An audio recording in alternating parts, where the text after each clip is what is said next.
What are you gonna do when Twitch dies? In my opinion, I think Twitch dying will never be the problem. I think streaming as a whole is a thing that's currently evolving and very much needed and wanted by the consumer and by a wide variety of companies. I generally think that streaming is actually the future. So if Twitch dies, it doesn't matter what it is, it'll always be there. It's kind of like a concept. It's kind of like the Pirate Bay, right? Where people torrent stuff or whatnot, right? Whatever. You can shut down a Pirate Bay, but you can't shut down the idea of torrenting. Does that make sense? So it doesn't matter where it is. I mean, there's always a place to do it. Got it. I think it's that simple. There's not much else to it. Which brings me to the next question, because I want to get out of the way since it's very related. Bang.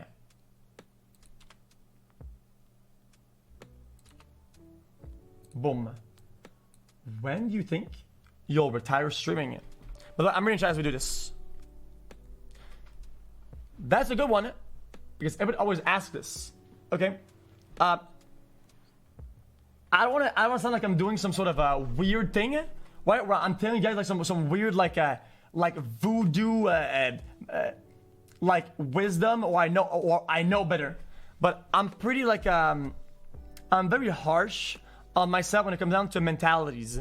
And one mentality and one concept that I abide by or whatever that I'm very strict about is retirement. In my opinion, when it comes down to stuff that are linked with passion, whether it's sports, whether it's career, whether it's, in my opinion, if you I feel like mostly in like stuff like art and whatnot, and sports. In my opinion, if you think about retiring, you're already retired. Not you didn't do it yet. You didn't physically say, yo, I quit, or hand over your resignation. But in terms of what you do and the energy that comes out of you and the things that how you're going to do things, when you think about, oh, should I retire here? It's already done. Because this affects everything you do, anything you think, and I'm not kidding. If I thought about retiring, I would probably be very close to retiring or already retired. Does that make sense? It doesn't make sense. Just because I do things with passion, and if I was done with passion, you would feel it, you would see it, and it'd be done so. Because at that point, you'd just be milking it for what you get out of it. And in my opinion, that's really bad when it comes to things that are interactive with others. Because if you're only doing things because of things that you get out of it, then it becomes really odd and weird. So I don't really, for myself, I don't plan on retiring anytime soon. But like I said, burnout and crazy bad things could happen like literally overnight. So you never really know, you never really know. But I mean, I've been streaming for 5 years and never had any issues. So I don't see that happening. If anything, I mean, now that I'm on that topic, people always ask, oh, dude, when streaming dies, you're gonna die. Well, I've said this the other day, and I think that's very important to understand, is that I think streaming is overall growing, and there's always a lot of space and job openings. And I'm already really like inside of streaming, that there's a lot of options. A lot of time people ask me for not advice, but direction or advice on how to do certain things.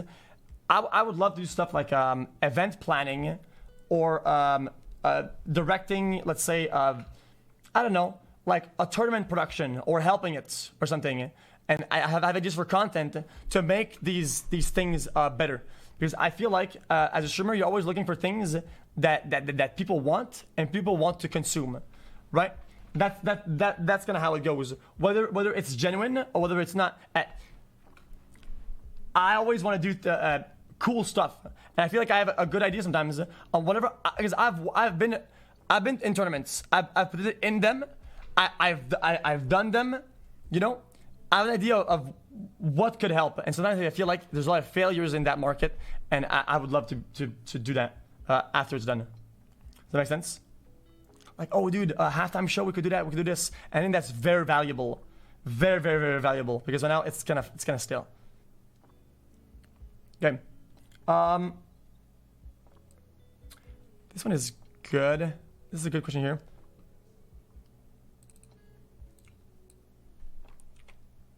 Yeah, this is more personal, but I like it. I don't mind it.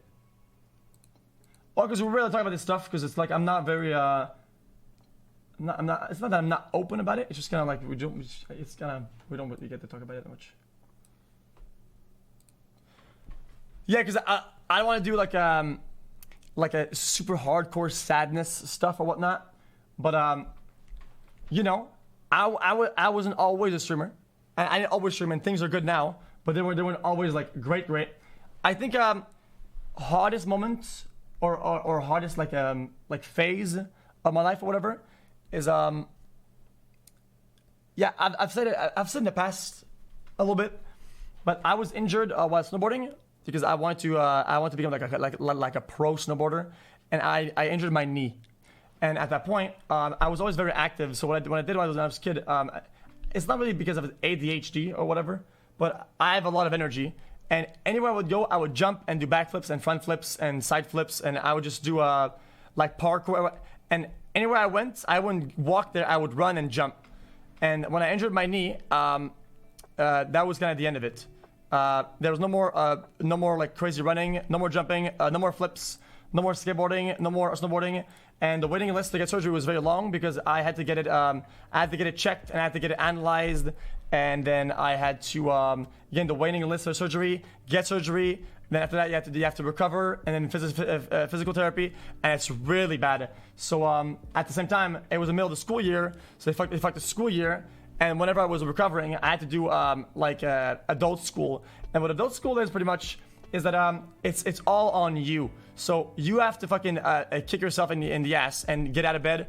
And I had to go, walk to the school, organize, because there was no frame of how long it should take to finish some of these things. So you could buy all the books and do all the exams like in a couple days or whatever. And that's not normal school. Is that I want to do something else, and I had to catch up on classes that I didn't take in high school. So I finished high school with really good marks, but I didn't get I think advanced science and physics or whatever. Some classes I didn't take it. So I had to do those because I couldn't go to college. So I did those like on my own while recovering it, and it was very being always active and jumping and whatnot. Going back to just sitting around and fucking and doing these books and shit, it was just really bad, and I very much didn't enjoy that part. Yeah, it was pretty terrible. It was almost like a complete stand down, a complete nothing, no energy, and yeah, I got out of it. I ended up getting, I ended up recovering and shit. But yeah, after that, it wasn't the same because now it's like, I don't know. You lose trust in your knee, I feel, when you get ACL surgery. Okay. It's very odd to explain to people that didn't have it. But you lose a lot of trust in your leg whenever you get surgery. You feel like you can't trust it. And that takes a while to come back. Okay.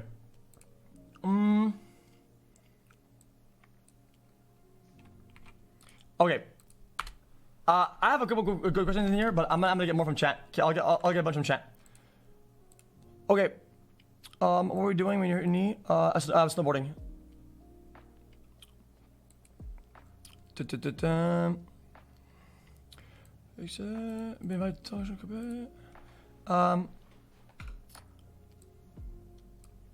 I want kids? Right now it's really no, but I don't think any of my ideas in my head are all bricked. I don't think they're like stuck. Like I'm very like hot and cold, and things change all the time. So now I don't want kids, but maybe one day I'll wake up and like whatever money, and I'll say, yep, I absolutely want them, and I'm okay with that.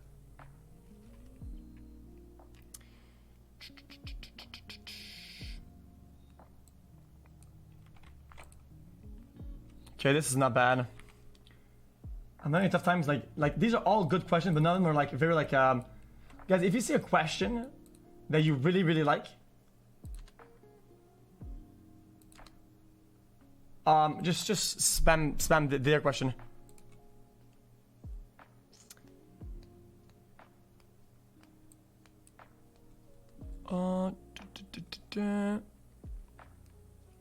Do I feel like burning by the amount of people that watch me? No, of course not.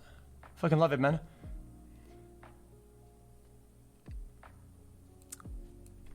Okay. How do you get over failure? Okay, guys, this actually this question. What job would I have if I wasn't streaming it? Listen. When I like I said, when I did high school, I didn't take all the big ass classes, right? So, but I passed with good marks. But whenever I got injured, I said, oh, it's a good time to get all the other classes that I missed. So I could do administration and possibly accounting and whatnot. So I want to do possibly something accounting based or something economics or like a stockbroker. I think that's kind of what I want to go, or something law related. Either of them. I was in talks with one of my friends who was doing law stuff, and I was like, oh, I think that's what I want to do. So I was a little bit at a stand down. I think law stuff would have been cool, but it's kind of hard to get an idea of what law stuff is without really I feel like going in an office and see what people do, because in movies it's very watch one thing, but people in real life say it's another thing. So it's kind of tough, and I wish schools did a better job at showing what that job really does and what do you really do in your daily life when you take that job. I think that's fucking annoying. Yeah. Other than that, I had other jobs. I think one of my biggest job was being a janitor, and I actually I love the job. I think it was really cool. But to be honest, I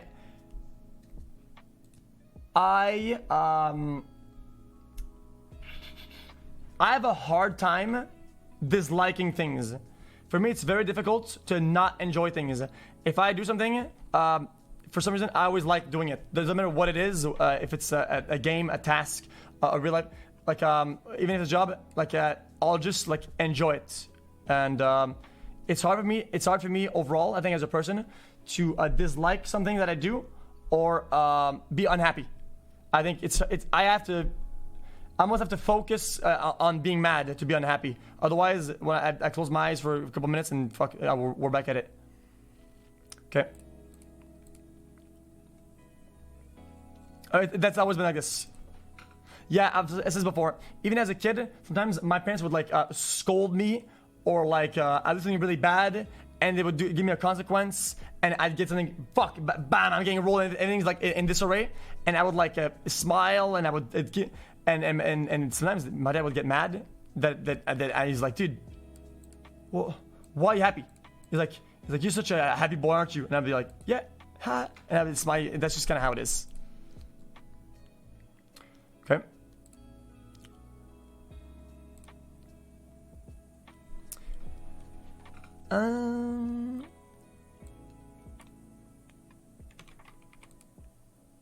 Yeah, this is pretty good actually. This is actually a good question.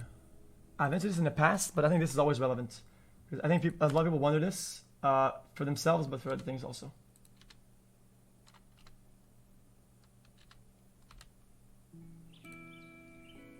That's something that a lot of people wonder for themselves, but about other people. Opinion. Yeah, it's the guy's question that I copy pasted, not.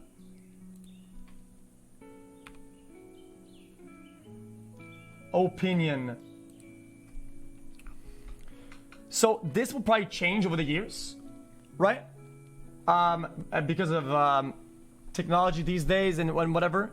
But I'm 25, so my parents are pretty old, and things like this weren't a thing back in the days. So at first it was kind of impossible to tell them how it is. But when I left home, or when I got kicked out of the house, I didn't tell them I wanted to be a streamer. I told them I was gonna be a pro player.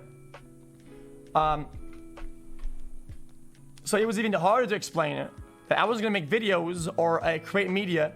I was gonna be a pro player for broadcasts of that type of media. Does that make sense? Because when you're a pro, you play on streams and tournaments or whatever, right? So it's kind of that's even kind of hard to explain. I'm gonna be pro in a video game.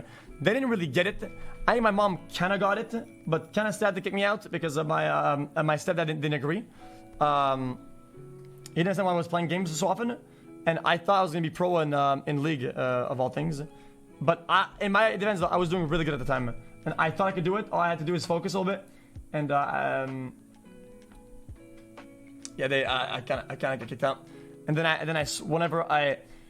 I moved out to what is a completely other story. Yeah, just forget it. That's a completely other story. The main question was say it? Yeah, I've said this story before. Yeah, well, I left. I just wrote her a letter, and it was in the middle of the night, and it was like yeah, you know, I would kind of let you stay, but stepdad is like really mauled about like you like playing all night and like yelling and whatever. So it's kind of done. So then I moved back. I moved in my at the time my girlfriend's house, right? And it was really scuffed. Like it was like that lifestyle was very odd. It was very like small and scuffed, and I had no like direction, like no parents above me to tell you to tell me like, oh, even though I was an adult at the time, like I think 18 or whatever, and nobody was above me to say like, yo, this path is bad or whatever. So I was kind of a little bit lost.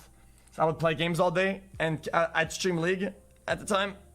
I was doing really good though, and then Overwatch came out. I swapped to that. I was getting really good, and at that point I was like, do you know what, dude? The effort that I put into League and how good I got, how fast, if I put that into Overwatch, I could probably make it.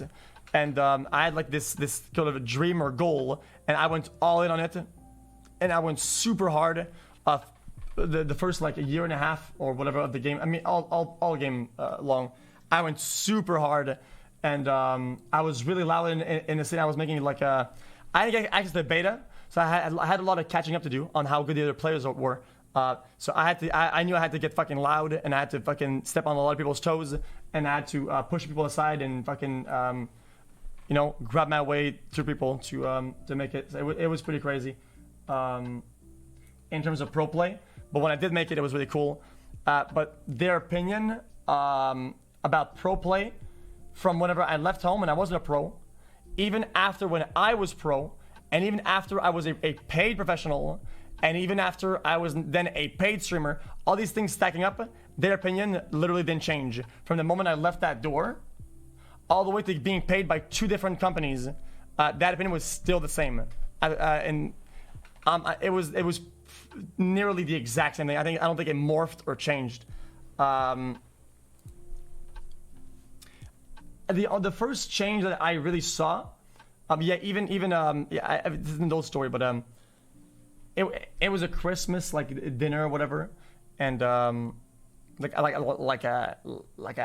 told my dad like, yo, dude, I got this amount of subs, or I think I had like 120, 121, and he was like, oh wow, so when you go back to school, and every time I had like updates, I mean, nobody cared really, but it's okay, like don't get mad at him for that. That's just kind of how parenting goes, like, and then I think they're like, oh wow, this is real. I think the moment where their opinion changed really is whenever I got hired by the Dallas Fuel, which is a big company, to become like a national pro and whatnot, and I was being paid a big salary, right? I just kind of told them about it, but they were like, oh okay, cool. But the documents looked really real, and it was like a lot of big contracts, and it was like really cool shit. And I was getting a visa by the government, and I'm like, oh wow, a visa by the government. So then they were like, oh, okay, I guess. And I took them for dinner. It went to a really fancy place, and I paid for the whole family.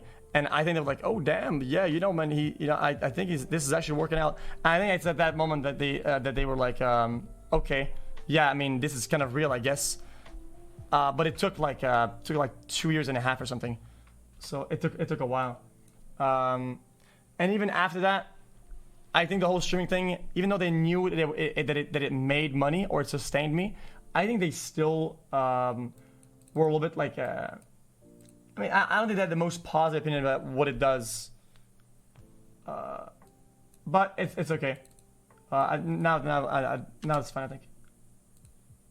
I enjoyed though. That's really I never let what the opinions of the problem with stuff like this is that I and others, you will hold the people that are close to you, like your family, their opinion very high. And sometimes I think people need to understand that that opinion that they have, even though it's high, isn't correct. And we mix those things all the time. A high opinion, how true it is, because they're in a position of authority or whatever. And that can like really hardcore damage your goals and your vision, and sometimes can shut it down entirely, and you'll never see it through. Sometimes you could have an idea that is gonna be worth a crazy amount or whatever careers, and it could be crushed because of how much you value their opinion and how wrong it was. And that's a big problem, unless you're being delusional. But even then, sometimes the craziest ideas they end up being good. We're delusional at first. I don't know. Yeah, I guess you have to be smart with it. I think to combat this, always having a plan B is important. Even if it hurts your idea or your mindset at like 20%, having a plan B is super important, because most of the time I'm in what we call a survivorship bias or whatever the fuck, right? Like I made it or whatever, right? So of course I'm like, yeah, man, just follow your goals, lol. But that's not true though. You can't follow my.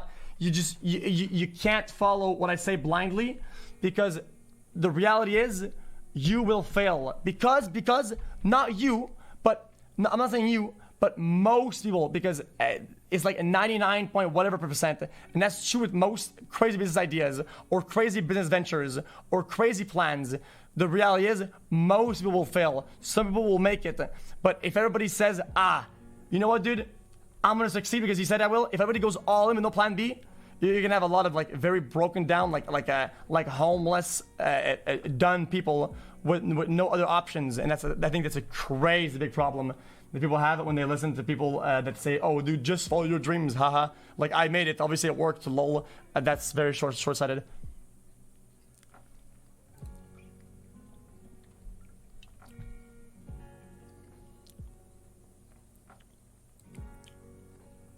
Okay, next. No, viewer numbers or whatever, that never really affected me. What are we proud of? How were school days?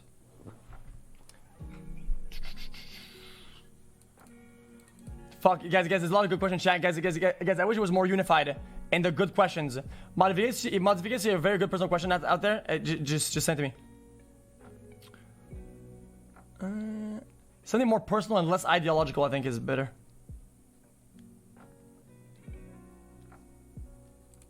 Yeah, I'm happy right now, but it's not much of a long question. Okay.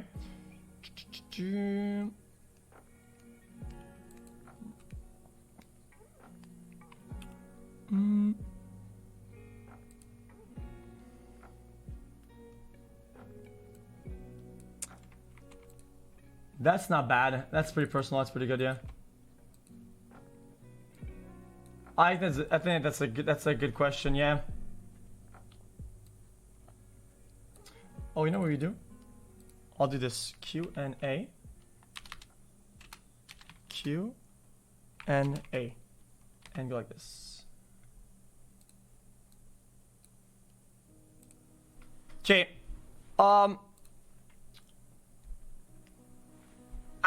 This is something people ask this amount of times, and I don't like the topic of regrets or whatnot. Just because I feel like this, maybe I'm wrong about this, and you can roast me on it and say that it's really dumb, but something I've always thought about when the topic of regret comes up. Then I think regret itself is very unhealthy. I think it's super unhealthy. I don't really see it as a regret, because I feel like it has no value. I feel like when you see things as regrets or you're regretful, it literally has absolutely no value. It's, I think, what comes next or what you got out of it that's the most important. I think always thinking, oh my gosh, I've done that. Oh my gosh, I've done that. It's a vicious circle that does nothing. Oh my gosh, I've done that. Oh my gosh, I should have done it. Oh, I did that. I should have done that. Right? I think it's important to sometimes, even though it can hurt or it's hurtful, to take the topic or take what happened and really have a self-discussion right? Okay, what happened? Oh wow, that's really bad.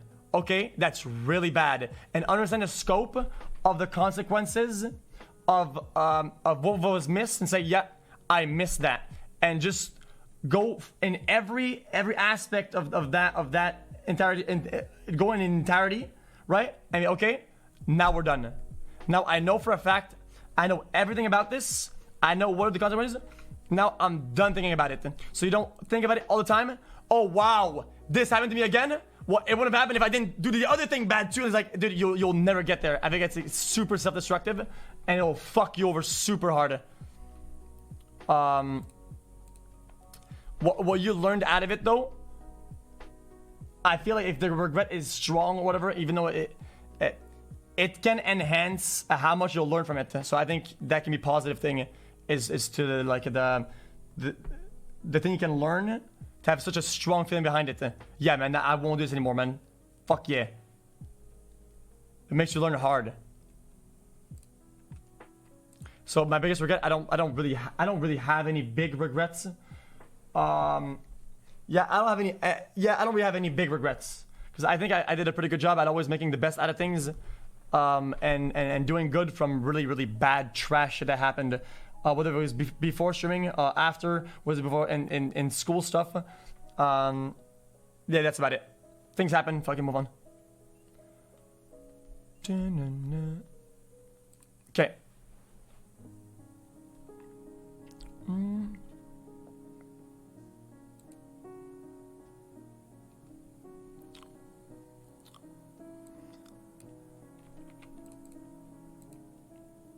I think this is pretty cool. Yeah, Aiden, you're picking good ones. It can be more personal too. I don't mind it. It can be more like a personal stuff. Oh, this one is good too. You have good friends.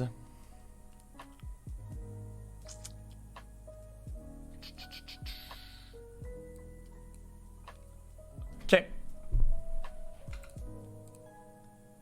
Yeah, there's a good amount that comes with that.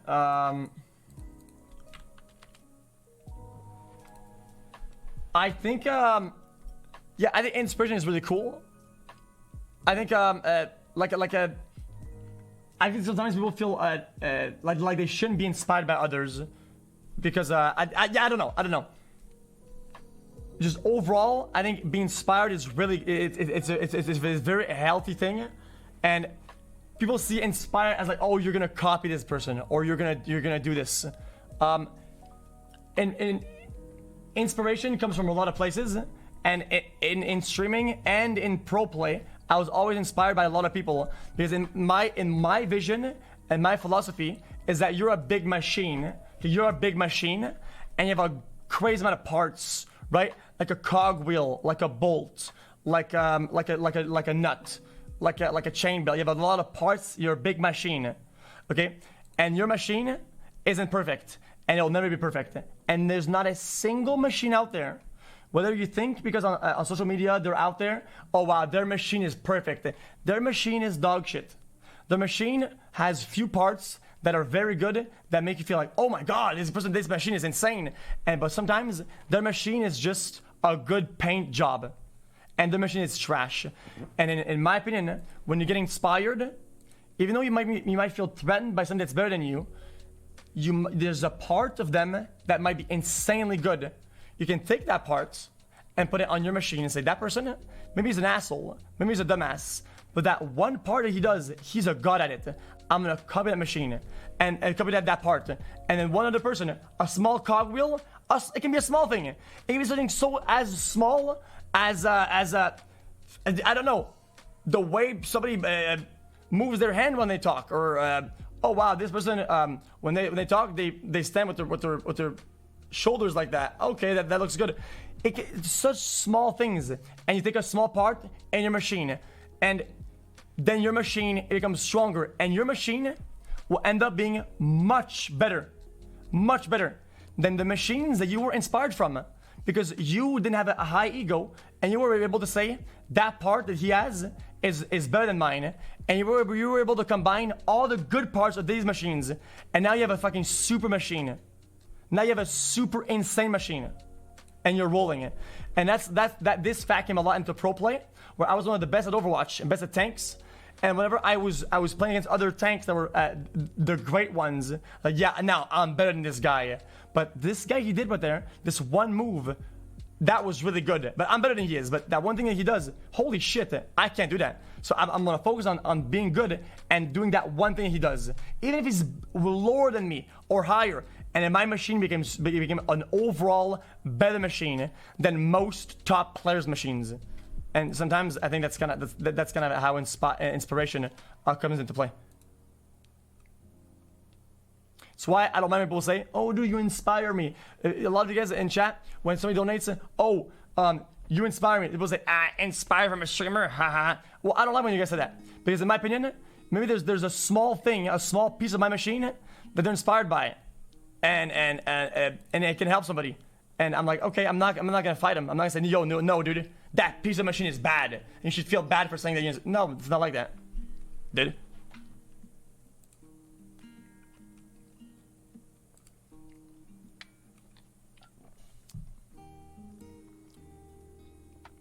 Oh, these are pretty good. Yeah, Aiden, I'll pick both of them up.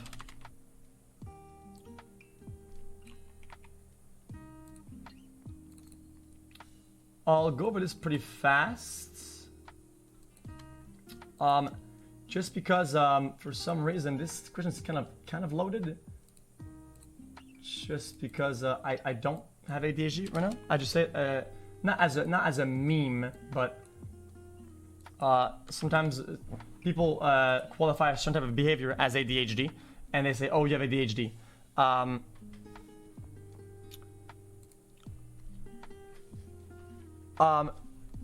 Believe it or not, I could be wrong about the science behind it, but to be truly like diagnosed like ADHD, you have to pass a written test of questions and a physical test with brain electrodes that send signals to a machine while doing reactionary tests based on audio and visual.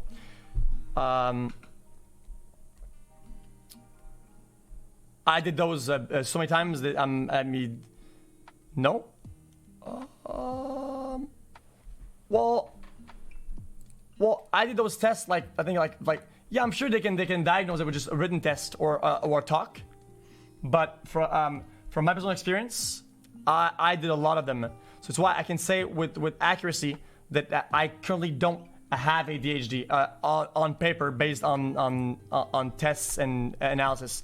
And you guys will say, "Oh, but dude, you talked to a bunch of people." Well, okay, for myself, I feel like I am decently qualified to talk about this because not only did I spoke with therapists or I spoke with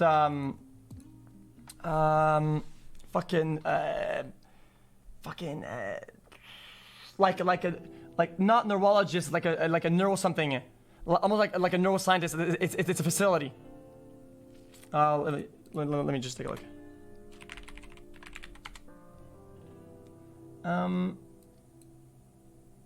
Hold up. It's a neuropsychologist. So it's a facility that has a top like neuro psychologists, and basically they run like tests and whatnot, and there were parts of my brain that were weak and that made me a certain way that they quantified as like a slightly ADD without ADHD.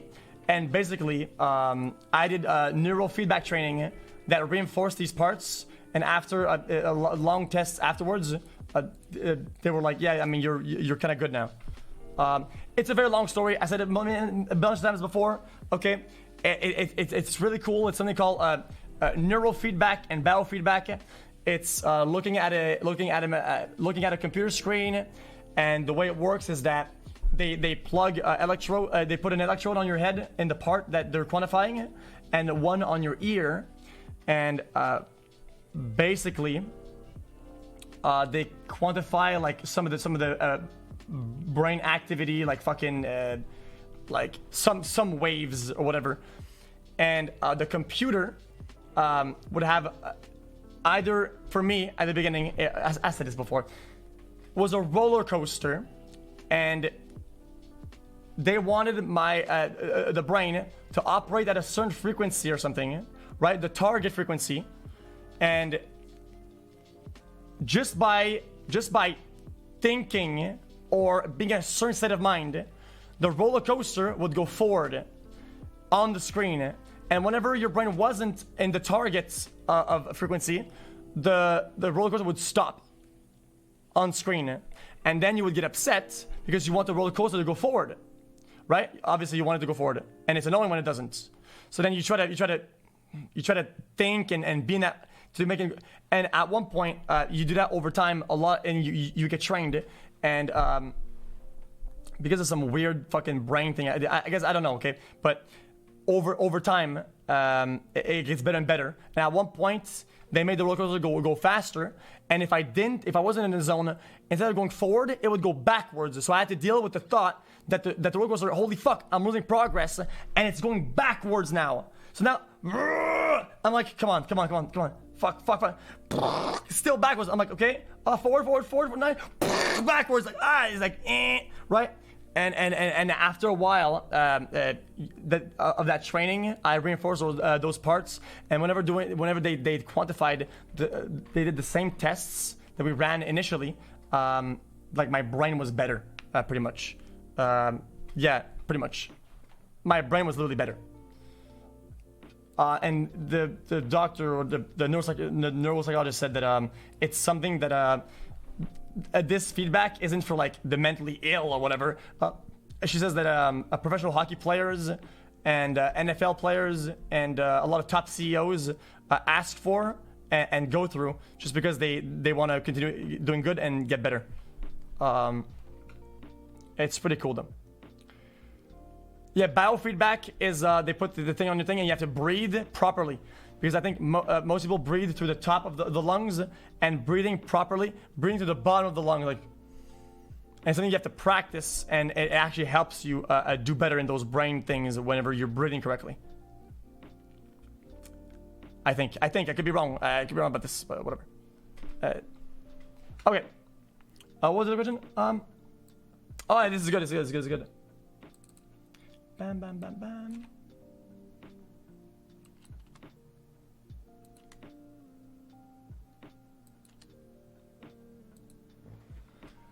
Well, yeah, this is more personal, but which is good. But this is something that I've always told the chat that I think is very important. It's like a core concept. Is that I think that most of my happiness or whatever comes from really small things. Okay, and it's just these small elements. So I don't need to be comforted by big crazy things, or big whatevers, or events, or whatnot.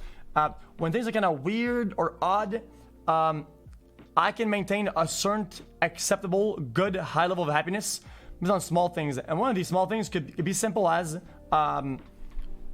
eating a popsicle. Eating a popsicle makes me really happy. Having a show to watch while eating a popsicle is really healthy. Having these like really small events that are like tangible and easy to achieve. These small things sometimes give me way more happiness than some big event that is meant to make me happy or whatever. And just even the thought that I know that I can do that if I want to. Oh wow, if things go wrong, I can always eat a popsicle. It's like, oh cool man, almost like a panic button. And I feel like I operate better knowing that I have panic buttons that are available, even though I'm not going to use them, or I don't need them. The fact that they exist, and I know they exist, just makes me perform better overall as a person. The small stuff. For me, when I was doing pro play, the lot of things were really bad. Okay, in California, when I was doing Overwatch Professional, a lot of things were bad. Even though the stream was good. I wasn't given any playtime. I wouldn't practice. I had to go to practice without practicing, and I couldn't stream or play the game while we're practicing. But I wasn't practicing. It's kind of like I was like warming the bench in practice. So it's like I wouldn't even stretch my legs. So a lot of things were kind of like boring for me, and like a lot of and have a lot of energy. So it was kind of like putting putting like a hyperactive dog in a mini cage, pretty much. And at the time, something that I really liked doing was a small thing. I enjoyed eating Taco Bell in the bathtub. So every day, rain or shine, if the day was bad or good, I would order Taco Bell, and because I didn't have any furniture, I didn't have a table or whatever. So I would just get my Taco Bell, and I would just sit in the bathtub and eat Taco Bell. Whether there's water in the bathtub and I took a bath, or no water, I would just sit in the bathtub and eat Taco Bell. And the fact that I could do that was making me really happy. And then, yeah, man. And I would do it on nearly every day. Taco Bell, a bathtub, almost all the time. And then that morphed into like going next door and eating at this like weird restaurant, where like I would just go on my own and just eat some pad thai or some shit, whatever. It was really good. So I think it's small stuff. So I don't really need to be covered by big things, just really small things, to be honest. Okay, next.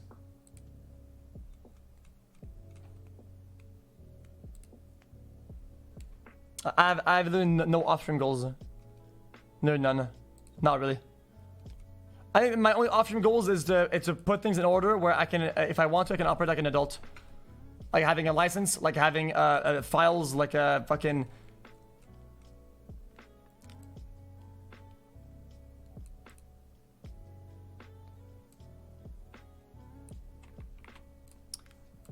You know what? This is actually good. I think a lot of people could actually use some of this. Maybe. This is not bad. Is there a pivotal moment or a person that changed everything in your journey? You know what? I'm gonna make this look better.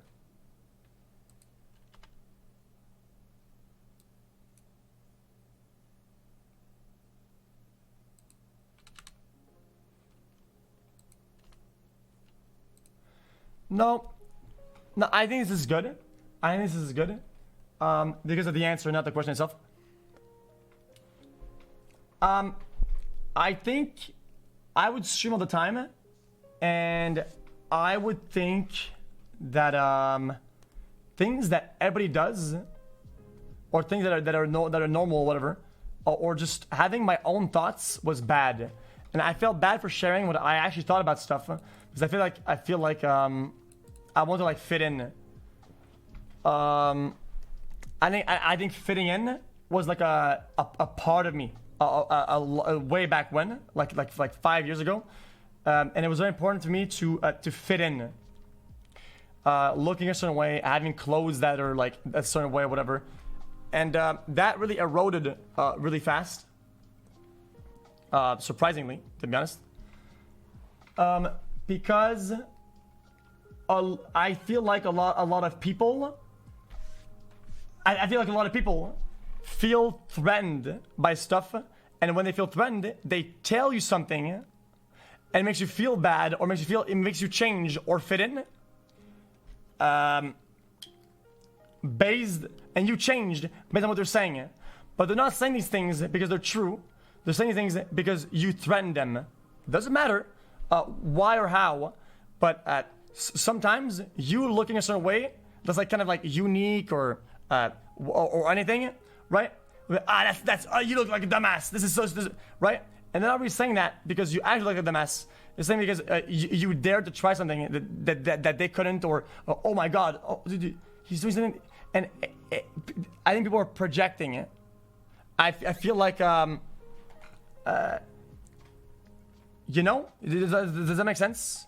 And people legitimately feel threatened sometimes, and then I realized that people did that a lot, and that made me kind of like completely do a 180, and I just want to do things and say things and wear things and overall things that I want and that I care about, whatever it is, as long as I don't get lost in that mentality and I go wild mode. Just once I realized, and I think that was a big change. It was a change in my own personality. It was a change in the stream, and it was a change in the career. That, yeah, I might sound crazy or look crazy, but I mean, Is it bad and is it hurtful? No. Does it hurt anybody? No. Okay. Well, I mean, is it really a problem? Not really. So if people say it's a problem and it's not, I mean, just fuck them. To be honest. And I think that changed a lot of things whenever I started thinking about that.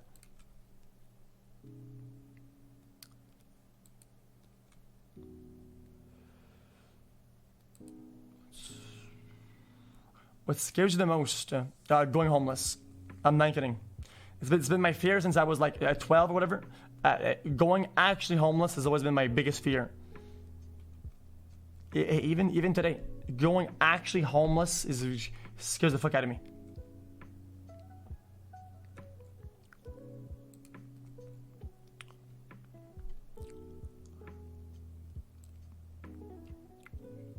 If I could change, okay, this is not bad.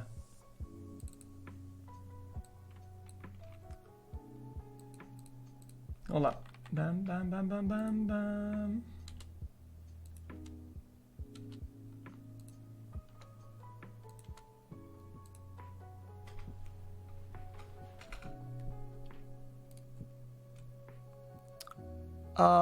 There's a good question. There's so many good questions. I don't want to go too fast. Maybe less rambling. Wait, I chose this question, but I don't really have an answer. I don't think I would change anything. I think a lot of things that you do that you have, just what you just. I don't want to sound dumb or trying to, like I'm doing too wisdom. Just you're you, right? And that's the only thing that makes you you.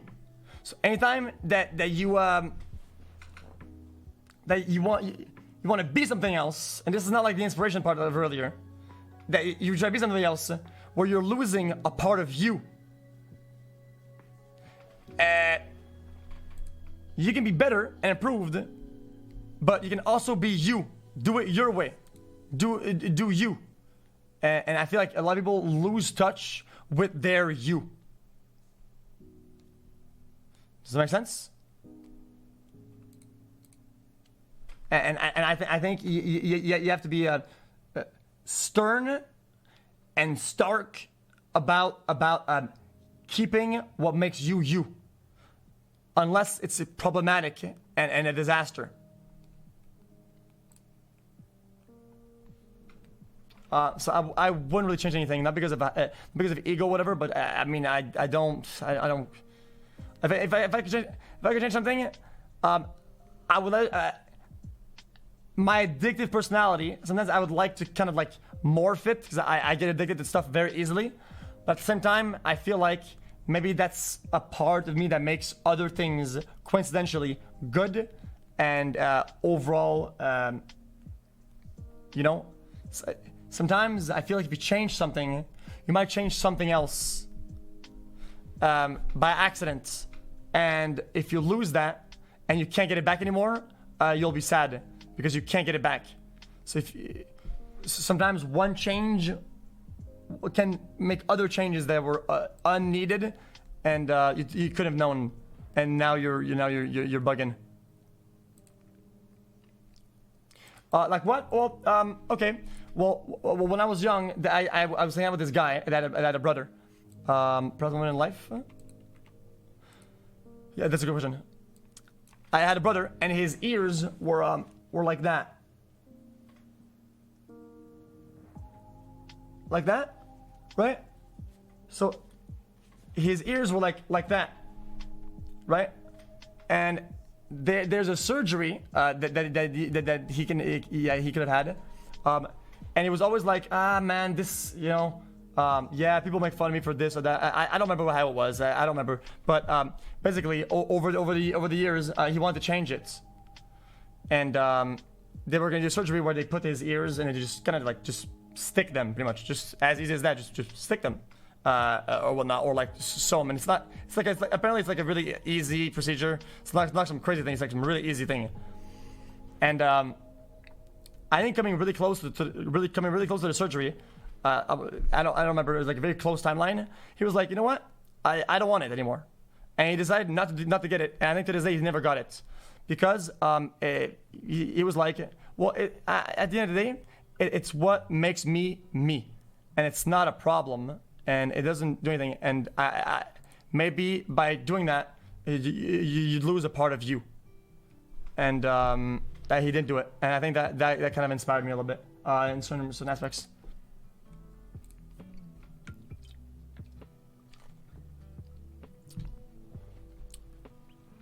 Favorite person I met through streaming? That's kind of a good one.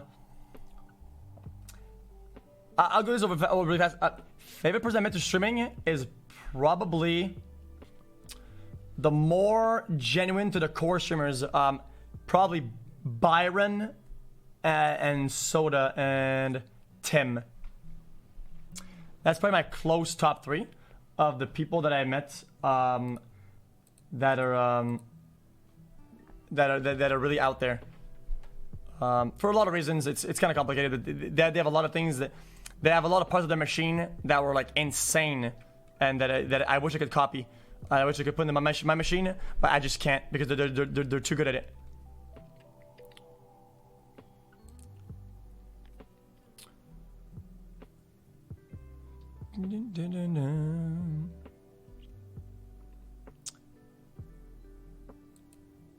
Your son is 2 years old and you think about doing this procedure to him to stick his ears? I mean,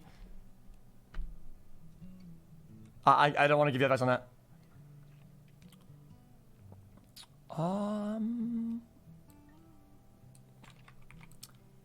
Oh, my energy. Yeah.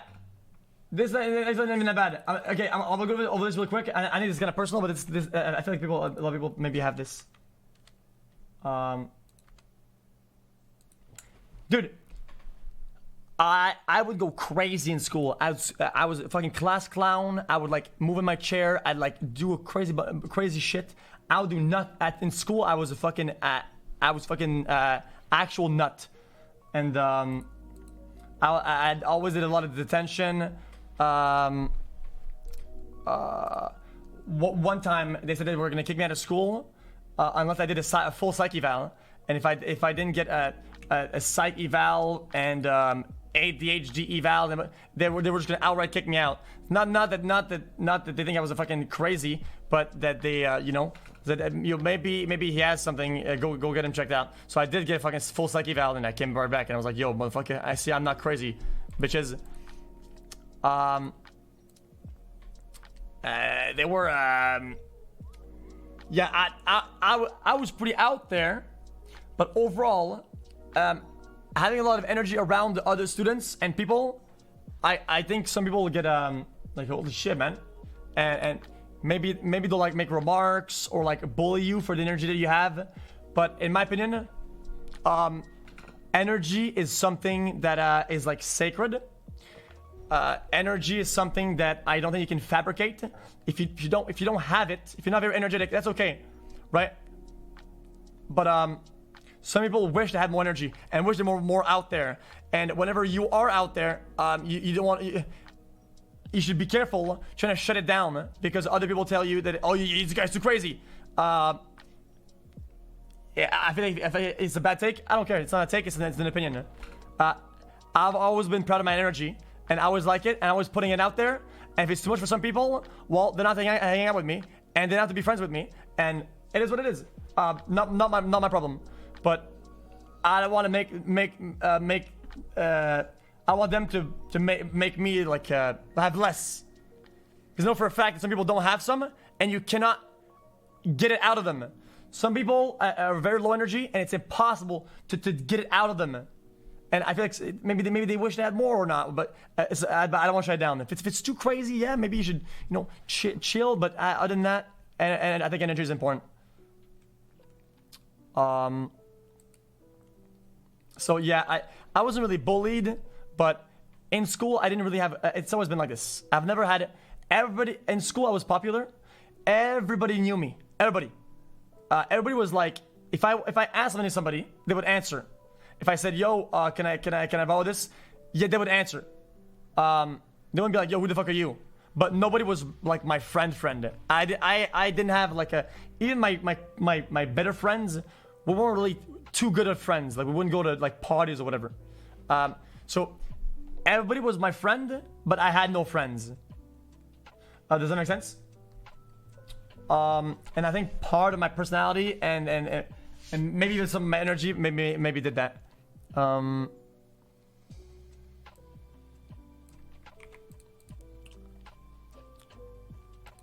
Yeah, I saw your question. Aiden, I'll get to it. It's not bad. Pum pum.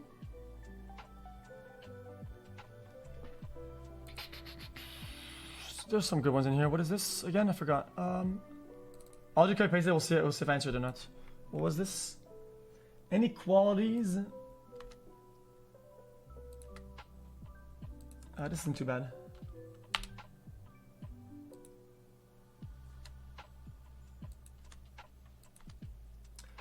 Well, this is something that I see a lot on like LSF or whatever. Well, of course, streamers are degenerates, and I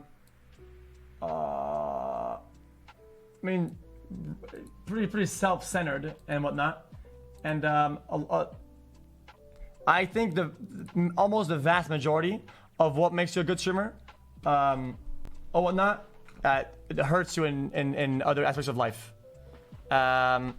Definitely. There's a crazy amount, like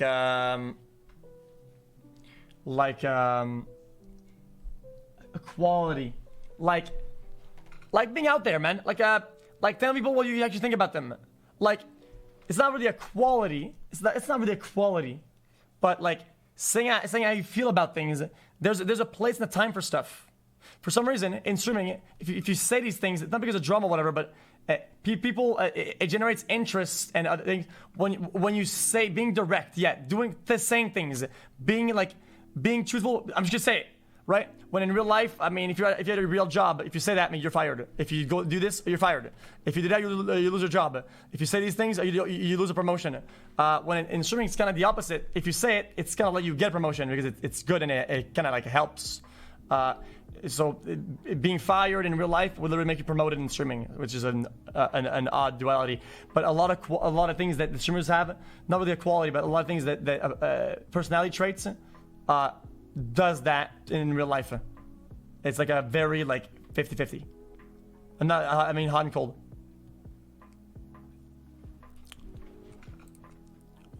Okay. This isn't that bad either. This isn't that bad either.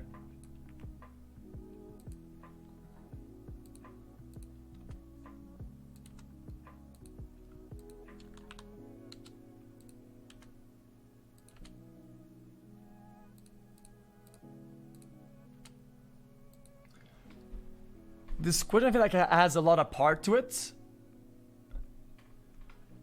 This one has a lot of parts to it. I'll go over it real fast though, and over the other parts. Well, first, I don't like sitting back and saying, "Wow, I have success. Wow, I had this much success." I think I go over it real fast, and if I think about it, I have to go, "Okay, we got this. Moving on." Because I think that's how you. I think sometimes it can make you complacent. To know for a fact that you have something, just the fact like, oh yeah, I got this. Yeah, it's important not to be complacent about it. Oh, I got that. Cool, man. I know now. Let's fucking. I think overly thinking about it and playing it out, I think it becomes a problem. So I don't really have this like success aspect in my head. So I don't use it against people, or I don't leverage it against people. And when it comes down to friendships, I don't compute success in friendship. But the problem is that other people might bring it up, and other people might have intentions or whatever. But the problem is that I hope I'm not saying things weirdly and you guys may get mad at me. I don't know how to word this. People aren't smart as they think they are. People aren't as clever. Leeches and cucklords and people who try to like use other people's success and people that are like have obvious intentions just aren't very smart. Most, if not every one of them. So it's very easy to spot red flags. And if there's anybody out there who's really good at stacking red flags without being fucking paranoid and insane, I feel like I'm pretty good at that. And people that show me these signs and that are like nearly verifiable, that keep popping up, I mean, they you know, I mean, they get it. And then I just stop saying names. That's just weird, dude. That's just weird. That's just weird. People that have, okay, this is something he doesn't understand. People that have content, people that generally are fun and do cool shit, doesn't really matter if there are leeches. It doesn't really matter as long as they're not out there. If they indirectly leech, dude, they're making cool shit. I don't feel threatened by them. Them doing good shit doesn't scare me. I'm not like insecure about this shit. Does that make sense? So like, I'm not gonna go like crazy against it. No, I can be friends with this guy. This guy's a leech. Actual leeches and actual people who that you can't trust are very obvious in how much they're putting in and how much they want out of it. And these people you can just damn, boom, done. So you can say Greek. Greek has a meme about it, but Greek did content for Tyler for years before he became his own streamer, and Greek did good content. How many leeches, like actual leeches, do you know of that have a sustainable big stream that actually has content that people consume? Not a lot of people. Actually, maybe even zero, because whenever the leeching part is out and now it's up to them to make good content, nobody watches them because they fall off or whatever. That's just the truth, though. People that get to places only by leeching and without providing anything, they disappear. So they have to constantly leech and be more aggressive about leeching, and makes them very easy. It makes it easier for people to know that they're doing it, and it makes them out there and go, oh yeah, you're done, right? And it's like they're out there, so easy. The problem is that I think this question would be a problem if I spoke with other people, if I try to have friends, if I tried to have relationships or whatever. Yeah, it'd be a problem. The thing is, I don't give a shit. I don't talk to people that can get something out of me. I don't try to build things with people that are prone to that. So it's not like I have to fight them off. But yeah, we've seen over the years. I've seen them. I think the easiest way to see some of this is whenever I open my Facebook. I have a lot of DMs on my Facebook from friends or acquaintances from years ago that I've never spoke to, that never spoke to me, never asked me anything, never gave me anything, and now they're all up in my DMs saying a bunch of shit, and it's like, dude, come on, man. Why even open my why even open our convo and wait for an answer when the answer is your question or your comment? Just the fact that you reached out and you said something is your answer. The fact that you never talked to me and you talk to me now is the very reason why you're not getting an answer. So I don't know why they don't understand this. It's like literally the answer is their question or their comments. It's just odd. These people are weird. So yeah, like I said, they're really easy to see these people. Okay. Okay. Do you think? Yeah. No, I don't have any religious beliefs or any whatever like that. I'll take like 3 really good ones, more personal ones. There's some things that I never talk about. Yeah, I'm trying to get questions that people want. It's hard. Thoughts on dating in the current year? Well, I'm a streamer. I don't like interact in normal ways with people. Like it's like I don't know how to say this. I don't go out there and meet people and whatnot. Like it's like a whole different ball game. So I don't even know how people date and what they date and how they interact. Like, what's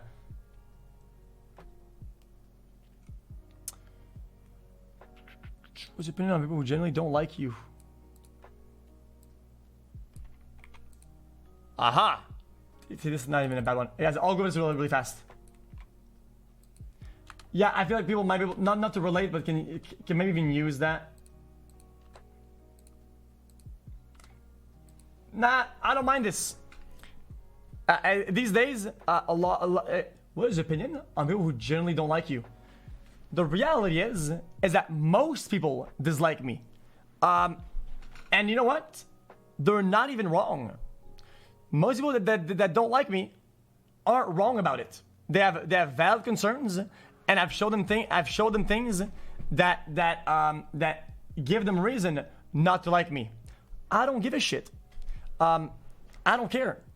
The thing is that, in my opinion, when people don't like you, there's even a bigger incentive for them to say things that aren't true to try to hurt you.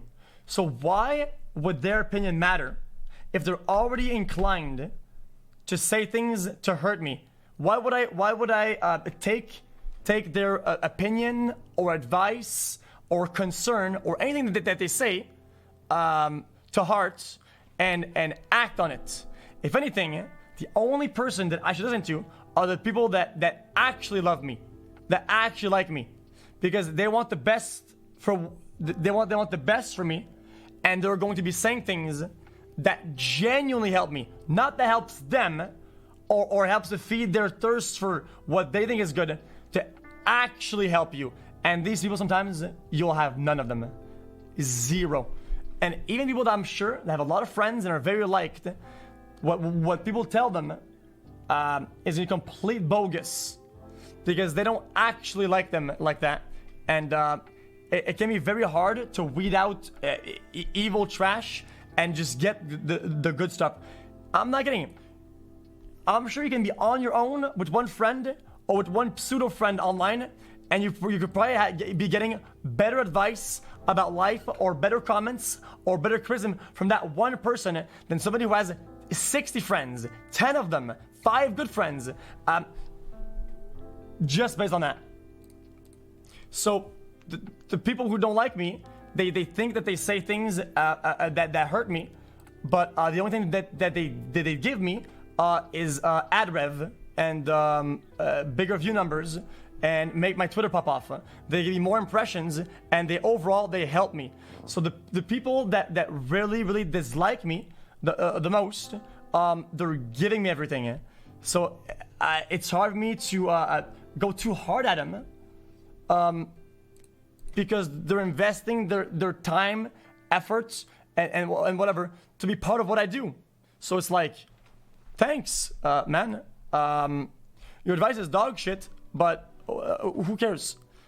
It's kind of like that. And I hope this doesn't make you mad or whatever, because that's just kind of how it is. I don't want to be too crazy about this. Okay? But it's not that I don't hate the people that don't like me. If anything, I genuinely like some people that really don't like me more than the ones who don't.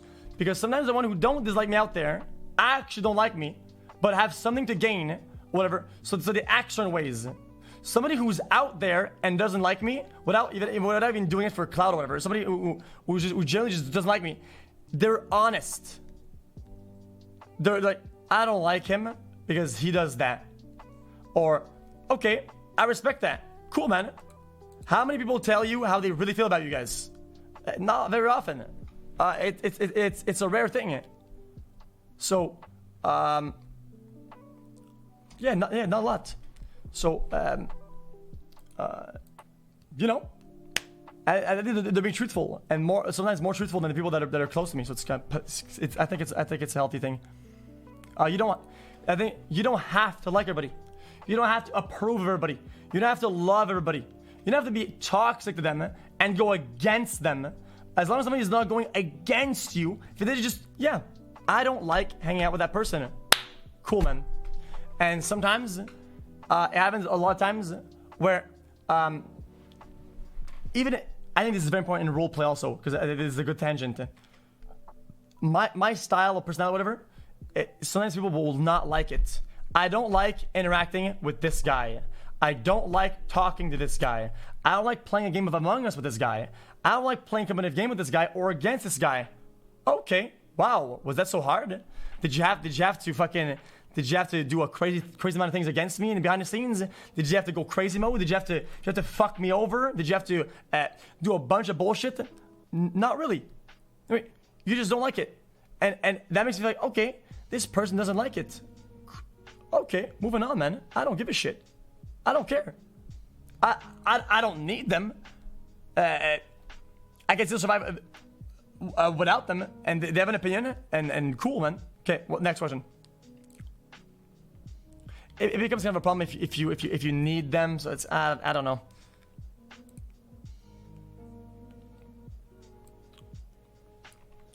Insecurities. I don't think I have a lot, to be honest, but I've had for sure.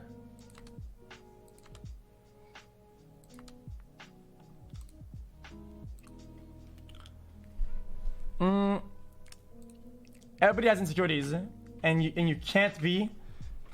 It's impossible to be confident about every part of yourself. And some of you guys motherfuckers say like dick size, dude.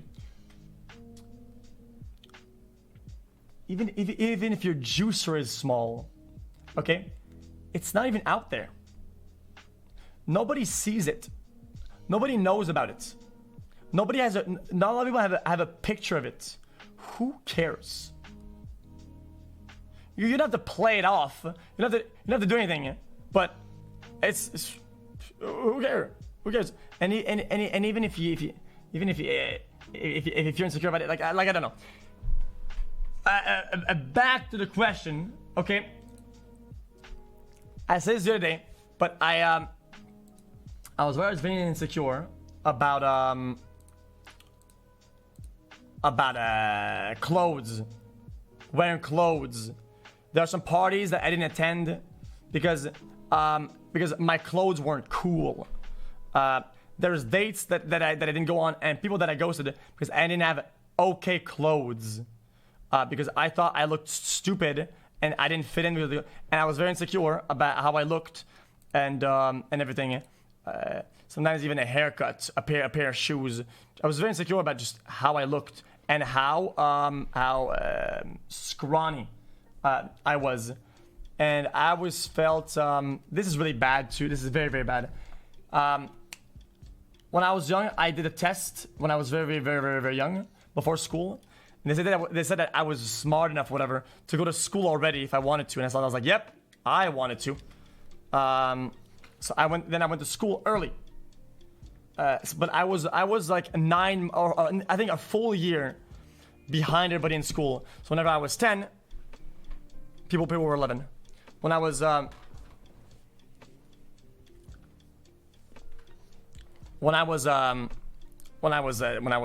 17, people were 18, you know?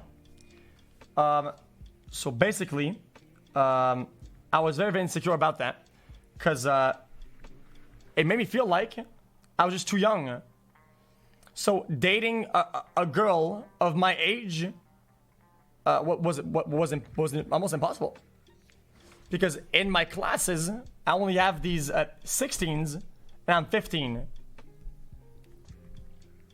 And even though it's only a year and whatever, I always just felt like I'm just, these guys are so cool almost. They're so old. They're so like I'm so out of touch. And I always felt like I just wasn't at their level. You guys say question mark and so, but that's what insecurity is. That's what being insecure means. That's what the question means. It's something that isn't really true. Something that you it's like something that is concrete that almost like you're weird about the existence of it. Like if your partner is very, very, very faithful and show you all, and you're like, oh, but why are you doing that? Oh, why are you doing that? Why are you talking to this? Why are you doing that? Why this? Why that? Well, the relationship is concrete, and you have all the facts and everything in front of you that tells you it's all fine. Yet you still discredit and reevaluate, and you that's what an insecurity is. And that's what I'm telling you right now, is that I felt like even though people were only 1 year older than me, I feel like they were too good, and I wasn't good enough, and I wasn't tall enough. And if they saw my juicer and we got there, it'd be too small. And I had a bunch of these thoughts. I had a bunch of them. Yeah, it is what it is. And I was very insecure about that. So I didn't really move on from that, but it kind of got better.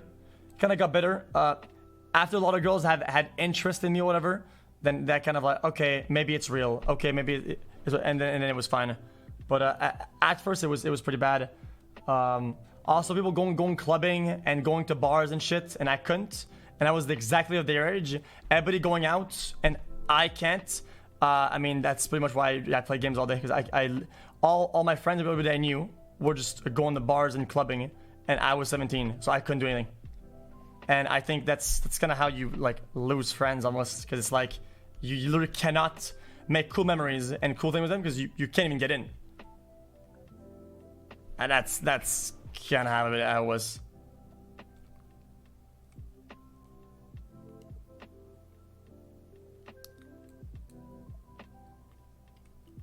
Yeah, streaming is an escape for everybody. The people that are big streamers, small streamers, I think it's always an escape. It's kind of almost like writing in a diary, or it's not like art, but I feel like I can just do whatever and put it out there and translate some of the anger and some of the whatever into something that isn't just being angry, or something that is creative or content or something. You can like almost like a filter when you put pasta in some fucking thing and it makes like noodles. Aiden.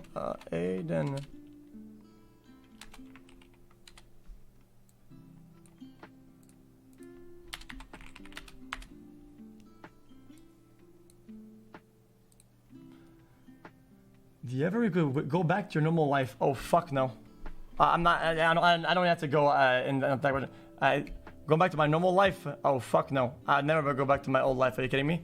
I mean, I was in debt, dude. I was kicked out of the house. Fucking. Oh fuck no. I had to go to school. I had to catch up. I had to fucking. Yikes. Something.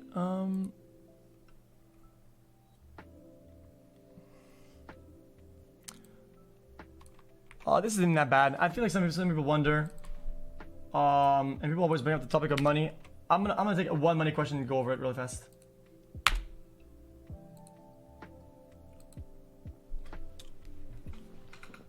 So, when I get out to money, even a reasonable take that if you were to dismantle and understand, people won't like it. I feel like most things that I could say about monies are just bad. People are just not gonna like the answer. They're always gonna get. People are always going to get upset, and I think that's impossible to. I think it's almost like human nature. It's almost like you're programmed to be defensive about it, and that's perfectly fine. So I won't get mad at you guys for getting mad at me. I wish you wouldn't, but I'll say because I've said this before. It's like the pyramid of needs. You know, like you need to have clothes. You need to be able to pay rent, food, your basic needs, right? All the basic need stuff. When I think about my daily life and streaming, it doesn't need almost anything.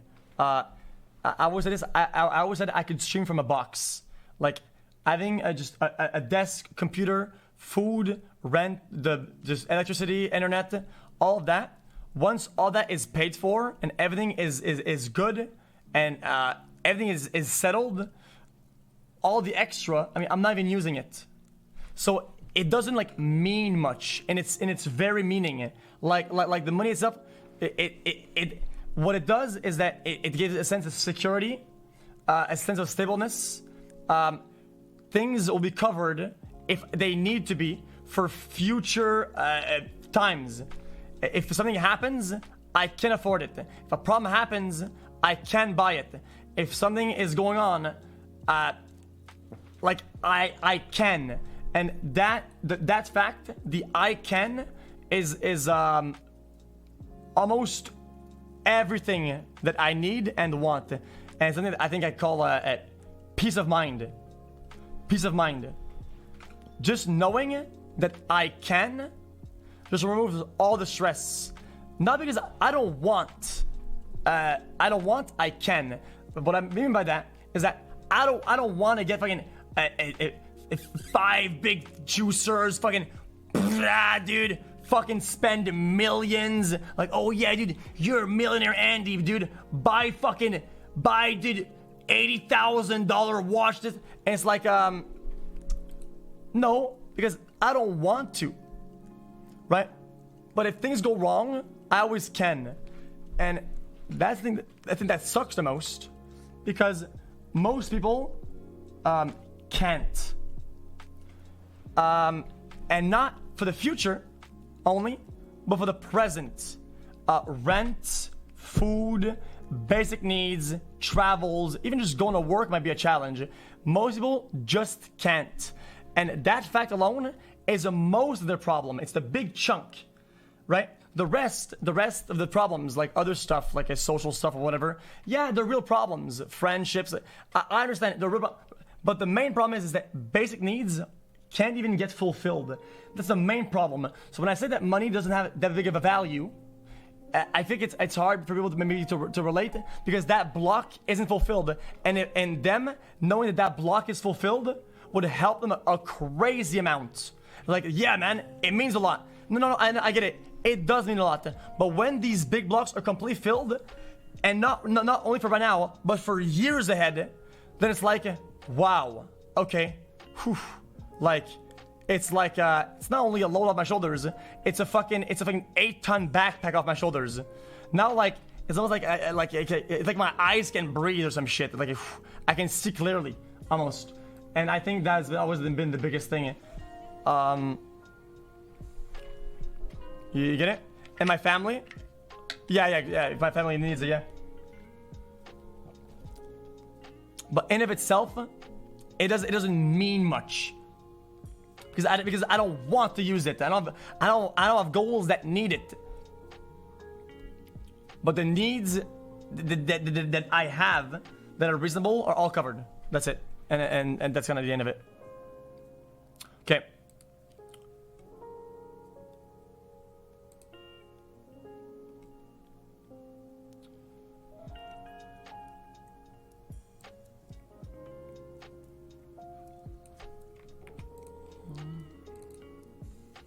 This is a good question. I think of that sometimes.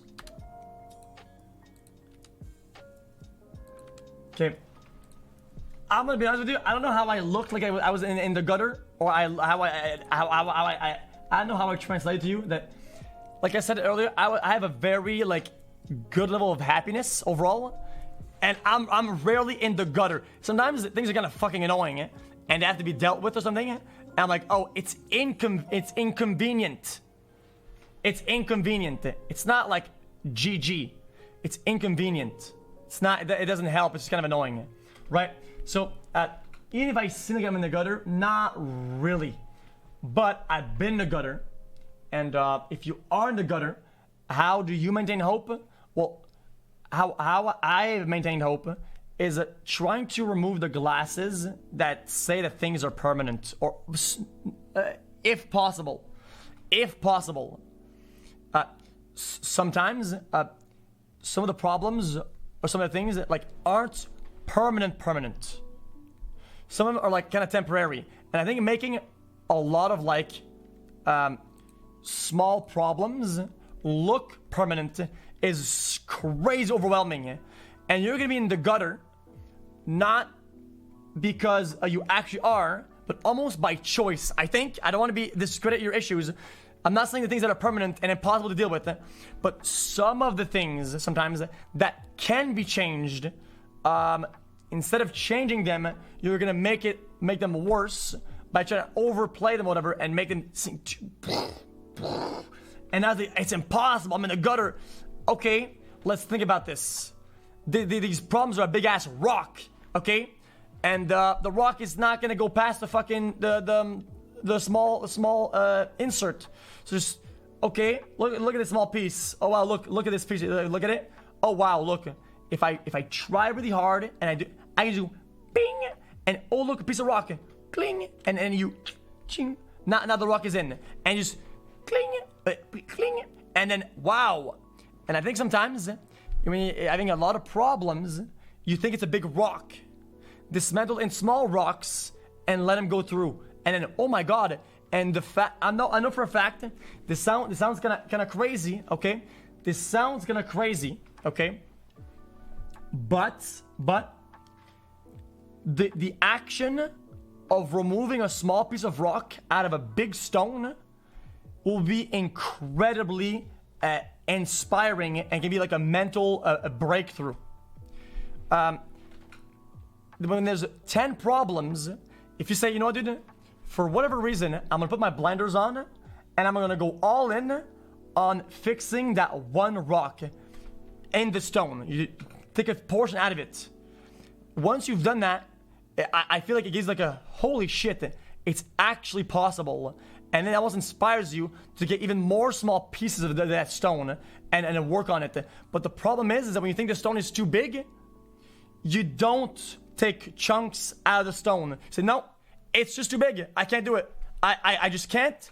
It's permanent and too big. The stone will be there forever. And that's really bad. I think that's when you're in the true gutter, is when you make stones boulders. That's the problem. But I'm not downplaying the fact that maybe your life has permanent problems that cannot be dealt with, right? That will always be in the way, and that fucking sucks. Because what that does is that your backpack will always have stones at the bottom.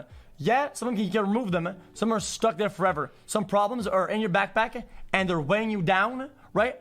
And whatever height you reach, whatever places you go, whatever success you have, your backpack will never be empty. When you want to go forward and climb the mountain, you will still have rocks in your backpack. And that fucking sucks. That fucking sucks. But you know what that does though?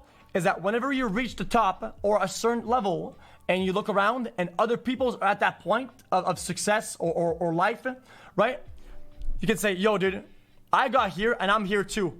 But my backpack is heavy as fuck. My backpack is full of stones.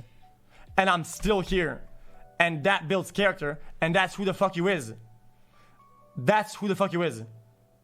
The guy who went to the same place with a backpack full of fucking stones. Right? And sometimes, even if your goals aren't too crazy and the height you reach isn't that high and it's a small step and you're at the bottom of the mountain, you're at the first checkpoint, sometimes just the fact that you're there with that many stones is an achievement on its own. And if you didn't have stones, you'd be at the top, but you can't think about that. You can't think about that because other people's backpacks are different. Okay? So I think that's how you maintain hope.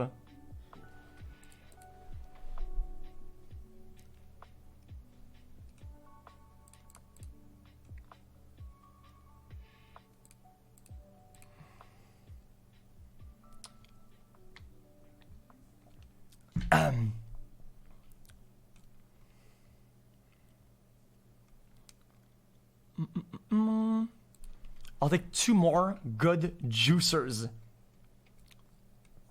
2 more good juicers.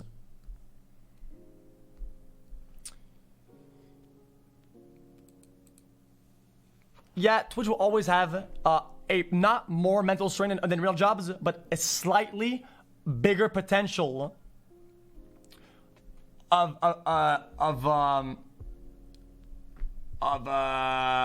stress than I think. Not stress, but because it's infinite. You can stream You can work, if you say as work, at 40 hours in a row. You can have 120 hours a day. When in real life, most jobs, even if you wanted to, I mean, you kind of can't. Like, they wouldn't even let you. There's even laws that prevent you from doing it. You can get overtime. They won't let you work fucking 20 hours a day in a normal office job. They're like, dude, no. I mean, you literally can't. You literally cannot do it. It's literally against the law if you don't work that much. But on Twitch, it's like it's free market, free whatever. You can work indefinitely. And sometimes the fact that when you go to bed, seeing that, oh my god, I could have streamed more, I could have done more. Yeah, I mean that can be stressful, or that can be a load for some people.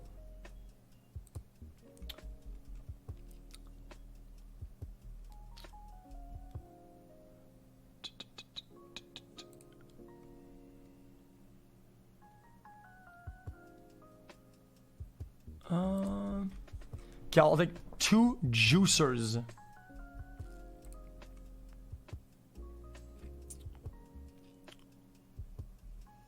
Was talking about how you don't sleep a lot. Yeah, I don't sleep a lot. I sleep very little. Last time you cried, I don't cry a lot. Extremely rarely. I feel like whenever I cry, I have to force the tears out almost on purpose. I don't know. It's not really suppressing the emotions. It's just not a process that happens easier. Even in times where I should cry, for some reason, sometimes it just doesn't happen. I don't want to make this weird, but I've had like a family member pass away. And I felt almost like disgusted with myself, but people were crying and they were like, and I wasn't crying, and I just couldn't. And I even though I wish I cried, I didn't. It made me feel bad, and I don't know what to think of it. It's not been a problem, so I don't really try to tackle or investigate the issue, but it is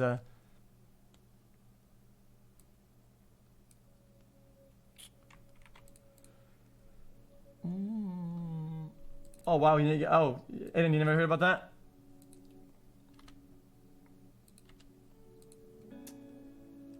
A near-death experience, not.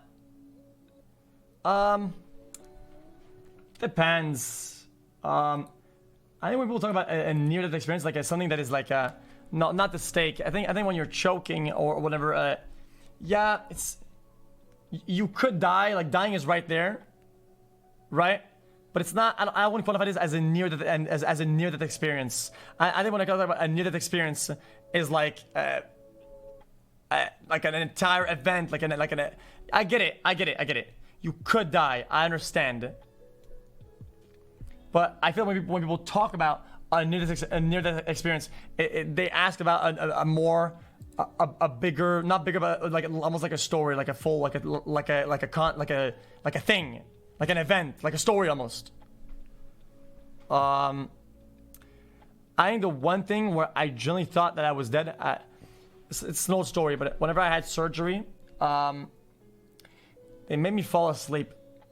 Not by accident, but they gave me anti-stress medicine. They usually do. They gave me two shots of it. They gave me a Valium, and yeah, the blue screen. You remember that? Yeah, and I just passed out, and they did the surgery while I was just kind of napping, and at one point I woke up. Because I was asleep. I woke up just because I just woke up. I didn't. Nothing really happened. I just kind of woke up in the middle of the surgery, and just for you not to see your own surgery, they have this blue. They had this big blue screen in front of me, so I wouldn't see my own surgery on my leg. So when I woke up, I didn't see anybody. I didn't hear anything. All I saw is blue, just a blue screen. And I remembered, oh my god, I went to surgery, and I'm waking up, and everything is blue. And I just thought, well, that's just kind of what death is. I think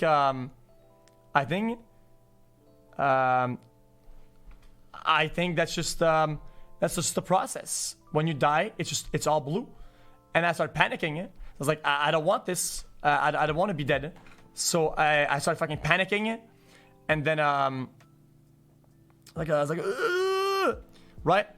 And then the nurse was behind me, and she just went on my shoulder. She was like, "Yeah, it's fine." And then life started kicking in, like you know, the fucking heart rate monitor was like, and then and it was kind of like going crazy, whatever.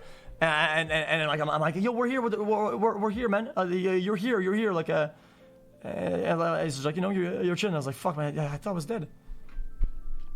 So it's not really a near-death experience, but it's the experience where I literally thought that not only was I dying, but I was dead. So that was pretty fucking crazy, to be honest. That was fucking crazy. I mean, like I almost started accepting the fact that it was over.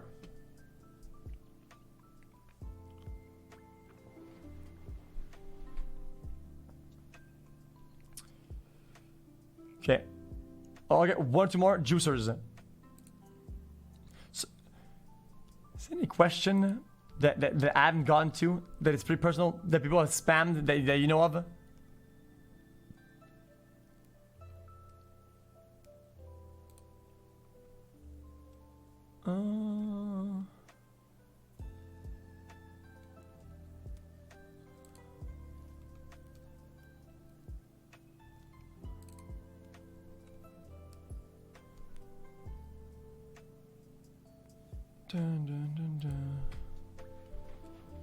To Brazil. I'm afraid I'm gonna be missing out on parts of life because of streaming. That's a decent question, but the thing is that I'm 25. I mean, I'm not GG. You know, some parts of life I'll have the opportunities to fucking live them. Like, it's not. I'm not fucking 60 and be like, oh, am I full of regrets? I'm 25. Literally, my entire life is in front of me. I think I'm chilling.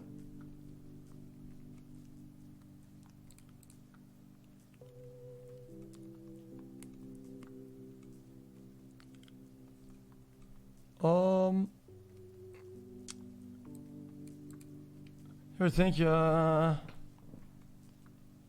Yeah, man. I answered most of these questions. I'm actually kind of impressed. A lot of questions that I'm getting in chat, I already kind of answered in one way or another.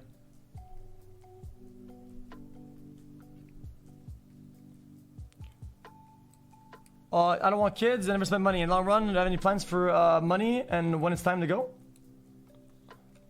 Yeah, I don't really think about stuff like that, to be honest. I don't actually think about money stuff.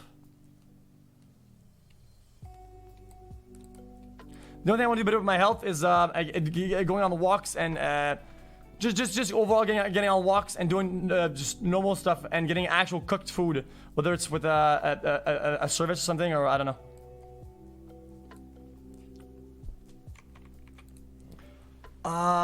Memory wish you never remembered. I don't really have that. Yeah, I don't really have any.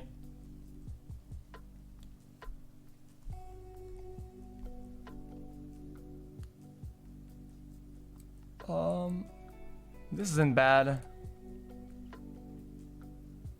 So, but or something. What do you have? What visit? No.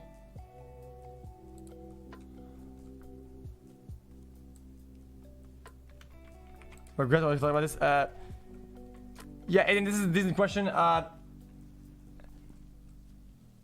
feel like I kind of answered that. Oh, this is not bad.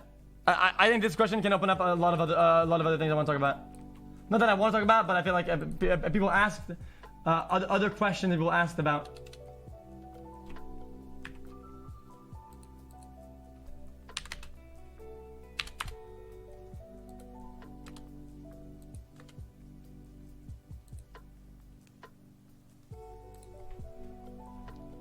There's the reason why it's a good question is that some people were asking if you know, is the streaming affect mental health, and I don't want to. I will try my best not to downplay mental health and not make it a not big deal. It absolutely is a big deal, and there's no but to that. There's no but. It literally is a big deal. Some of the in my opinion, some of the aspects that can affect streamers, mental health wise, affect them almost, how do I say this? How does this in a non-bad way? Some of the things that can affect mental health do because you let them. That's better.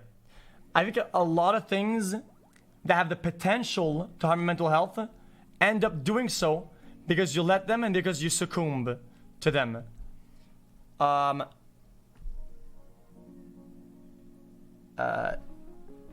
That's kind of how it is. Not like a choice, like, oh, I'm gonna let them do that, but more like a some people are more prone or weaker or stronger to certain comments or certain social patterns or things that people do, and some people you know, some people are strong or weak compared to certain things. Like for me, things like personal insults about how I look, they go straight through me. It's like because I told you this before, there's a lot of reasons why, but they just don't affect me. But for a fact, if somebody cares very much about how they look and they're insecure about a lot of things about how they look, and they get rolled every day by a bunch of comments, they get rolled by it. But it's not their choice. It's just one thing that happens. But for me, that one aspect I don't have to deal with because these comments go right through me. Does that make sense? And so overall, it hasn't been a very big load. I think one of the only concepts that I don't like about streaming that has or can affect is like people putting an incredible amount of pressure on me for me to be or do what they want me to be and do. Almost like they want to see a part of themselves in me so much that they try to almost force me to do or be these things. And it's kind of like, dude, chill out. I'm just not like that. I'm not gonna do that. Especially because context is very important.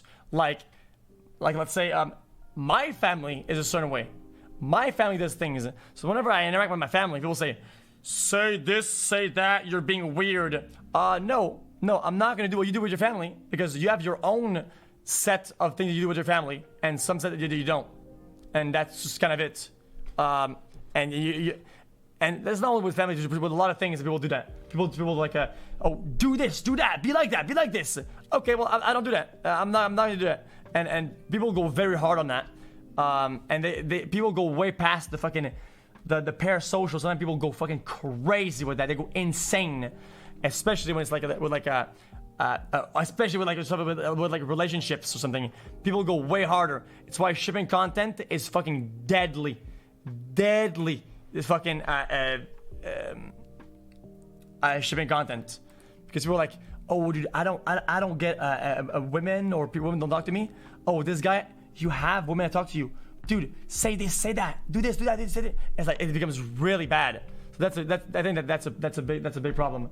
But when it comes down to the question itself, is it damaging your mental health to hear about viewers' hardships on such a regular basis? The thing is that I feel like a lot of people are just kind of like throwing a bottle with a message on it in the sea. Kind of like they want to write their problem and just know that somebody heard it or whatever. So just kind of throw it in there. I think I think that's kind of how some people act with it. They just kind of like say a problem, put it in the bottle, and throw it in there, right? And I don't think they expect that much out of me trying to relate or answer that much. So it's like hearing about their struggles doesn't really like affect me that much. Not because I'm like kind of heartless, just because I don't know. It just doesn't affect me.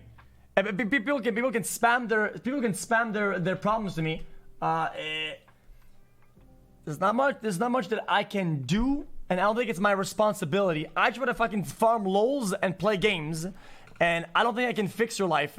And I think that people should know this and should expect me to. And if they do and don't know whatever, that they say their problems in a way that makes them ask for me to fix it. Well, it's on them. That's almost like, come on, man. Like you know for a fact that you shouldn't be asking that. And I just pretend. I don't pretend. I assume that they know. I assume that everybody knows. Does that make sense? I have to. Otherwise, I'm gonna sit here all day and be oh my god, I could have helped this guy, but I didn't. Oh my god, this guy didn't. It's like it doesn't make sense. I just try to farm some lols, man. If people want to share because I share, sure. And if people want to throw a bottle with the scroll in it in the water or in the sea, yeah, okay. But I hope people don't expect me to fucking to fix shit. So it doesn't affect me in the end because I don't feel the responsibility to do it. Okay, fuck it. I'll take one more. We've been doing this for a while. I'll do one more question and then I'll move on. Some didn't expect the answer, yeah, but I think they know for a fact that they might not get one for reasons. And I hope they're not mad that Ellen responds because it's like,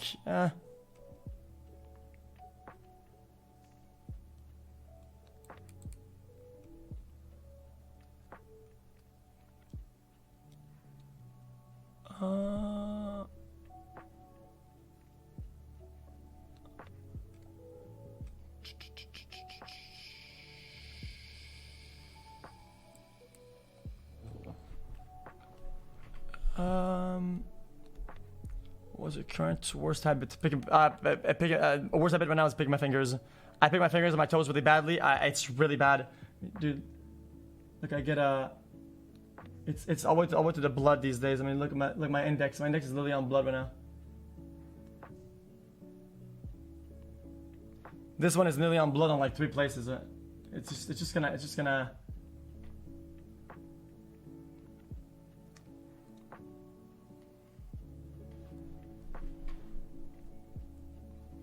Okay, one more, one last.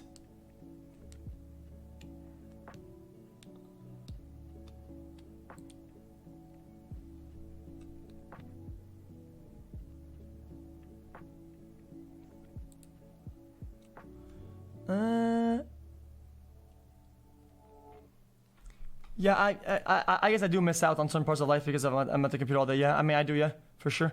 But I think I can catch up and do these things later. I don't think it's that big of a problem. And if I wanted to do these things, I could if I wanted to. So it's like I said, I think a good thing is always knowing that I can. The problem becomes when you can't, and that really sucks. To know for a fact that you can't. Even if you're not doing it or you don't have something, just the fact that you can is good. Okay. Oh.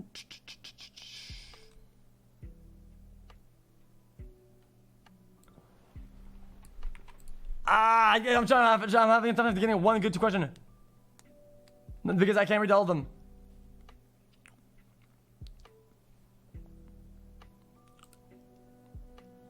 Oh. That's not even personal. This is just overall. Yeah, I'll talk about rebrand stuff later. Rebrand is definitely happening though. I have to.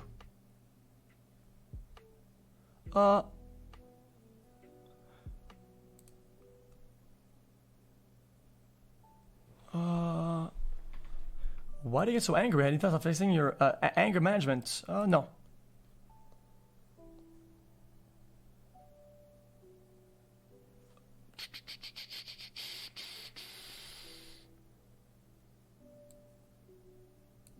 Parasocial, it's not even that bad. Parasocial entities. What was the question again? I don't see it.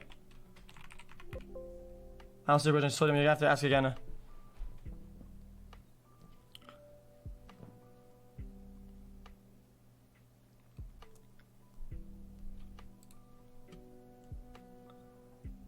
Oh yeah, the stands. I think stands are like a global problem, but I'll talk about it. It's not even that bad. There's a lot of other questions in chat that are good. I'll answer the other questions about this that are going to answer other questions.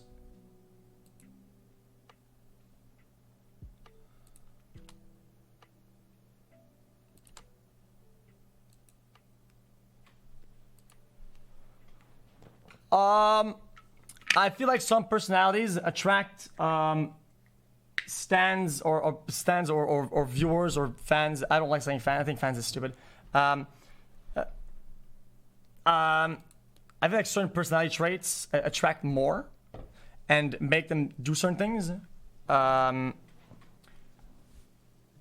So what do you think about stands and parasocial anxiety? It's not that bad of a question. It's a kind of good question.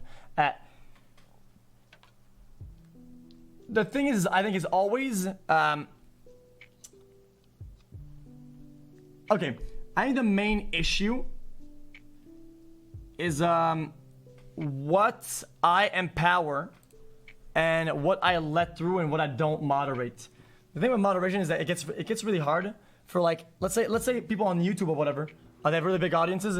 It's kind of hard for them to moderate stuff. I mean, it's kind of impossible. I mean, it's not like a live feed that they can moderate comments or whatever. Like, if people feel a certain way and they have so many outlets to do, like, they can just start a fucking Twitter trend about he did this, and then it goes like, and I mean, it's public. They literally cannot stop the fucking feed from happening. I think people need to just chill a little bit on how much they live through people. I think, okay, I do. For some reason, I do that. I think that the parasocial aspect is overplayed and downplayed at the same time, both of them, which is really odd. I think people always bring it up, like, oh, that's parasocial anxiety. So I think that part is overplayed. Like, people go too hard on calling it out when sometimes it's not even happening. But it's underplayed in the fact sometimes the ones that do happen are so far out and so out there that it's crazy. It's like it does a big ass impact, right? And I think people just need to chill with, like, living through people, making them like. It's really odd. Like, oh, I wouldn't do this. Okay, but you're you. I'm not you, dumbass. Like, I'm not you. I'm not doing things that you want me to do. Like, stop pressuring people to be certain ways. It's just not gonna do anything. But the real problem is that they're very hard to stop. And I wish this weird stand stuff just kind of stopped. I have a lot of people that represent me in other communities, but from what I've seen, to be honest, I mean, I'm gonna keep it a stack though. Unless I've said something negative about something, people that are directly from my chat, I feel like whenever I'm not actively in a situation, when they go to other people's chats, they're always really nice. Maybe I'm wrong, but you can call me out if I'm wrong about this. When I watch streams offline, if people start talking about me, like, randomly, or some of you guys show up with, like, xQcLs, there's a bunch of them. If I did not interact with that person directly, if that person is on their own or whatever, people show a lot of love. The real problem is when I interact with somebody negatively, people, the bad juicers will stack up in their chats and be trash. And it's very hard for me to moderate that. It's almost impossible unless I act bit on stream. But the thing is that I have the responsibility, but sometimes I have emotions too. I get mad as well. I get fucking tilted as fuck. And yeah, I'm not really good at doing it, but I can't be blamed for 100%. I'll take accountability for the part that was my fault, right? But sometimes, like, I can't suppress myself all the way to 0%. It's impossible. Like, my eyes will look a certain way. My eyebrows will do something because I'm a human. Like, if somebody does something, if somebody does something and I do this, like, just because now a lot of people will be negative because they'll be, oh yeah, that guy did something weird. What the fuck? And then people will go to their chat. Why did you do that? That's fucking cringe. Just because I did that.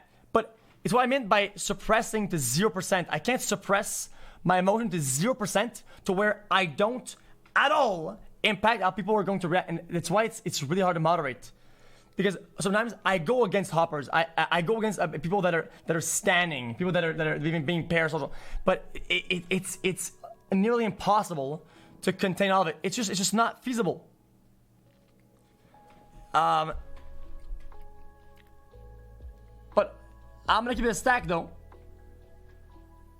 when there are not like nice juicers, and what I've seen from other people's chats, people are very negative. I'm not the victim here, okay? But I think overall people are pretty. They spread out a lot of like negative trash, and they speak about me like in really bad ways in other people's chat, and it's a thing. So it's like I'm glad, because that really doesn't really affect me, but I'm glad that the ones that do appear from you guys are nice. Like if I'm not involved in something, when there's xQcLs and shit, people are really chill, and people show a lot of love in other people's chats, and I always try to encourage that. And because I see you guys in other people's chats. I mean, I'm not delusional. I see you guys everywhere. Even some people that I interacted with negatively in the past. Some people go in their chats and you'll stack a bunch of like hearts and will like try to like coordinate a nice, wholesome spam. And I say that very often. Maybe that's because the people that are hurtful don't show up as juicers because they don't use the emotes. But I mean, that's kind of how it's been.